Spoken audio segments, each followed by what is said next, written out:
திருத்தூதர் பணிகள் அதிகாரம் 12. அக்காலத்தில் ஏரோது அரசர் திருச்சபையை சார்ந்த மக்கள் சிலரை பிடித்து கொடுமைப்படுத்தினான். யோவானின் சகோதரரான யாக்கோபை வாளால் கொண்டான். அது யூதருக்கு மகிழ்ச்சி அளித்ததை கண்டு அவன் தொடர்ந்து பேதுருவையும் கைது செய்தான். அது புளிப்பற்ற அப்ப விழா நாள்களில் நடந்தது.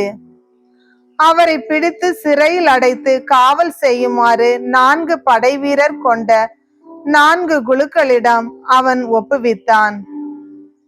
பாஸ்கா விழாவுக்கு பின் மக்கள் முன்பாக அவரது வழக்கை விசாரிக்கலாம் என விரும்பினான்.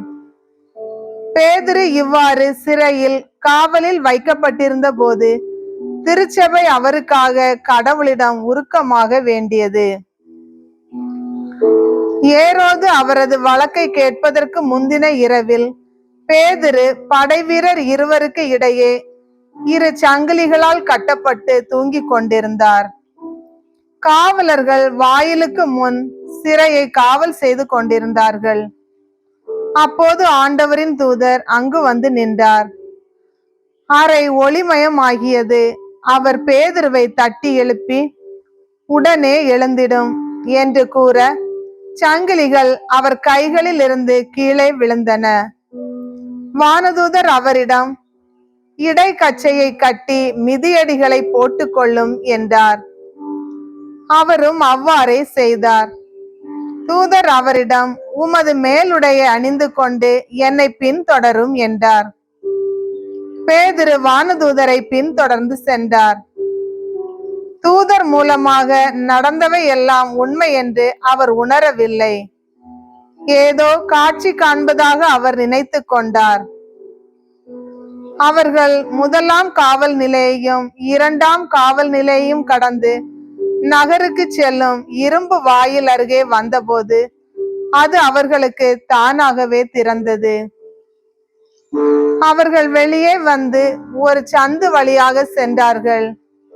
உடனே வானதூதர் அவரை விட்டு அகன்றார்.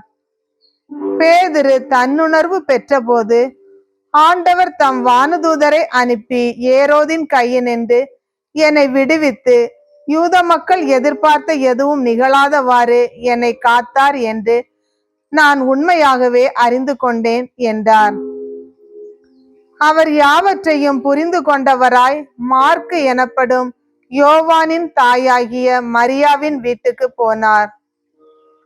அங்கே பலர் ஒருங்கிணைந்து இறைவனிடம் வேண்டிக் கொண்டிருந்தனர்.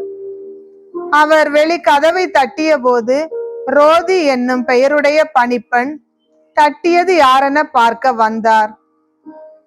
அது பேதுருவின் குரல் என்பதை உணர்ந்ததும் மகிழ்ச்சியால் வாயிலை திறக்காமல் உள்ளே ஓடி, பேதுரு வாயில் அருகே நிற்கிறார் என்று அறிவித்தார்.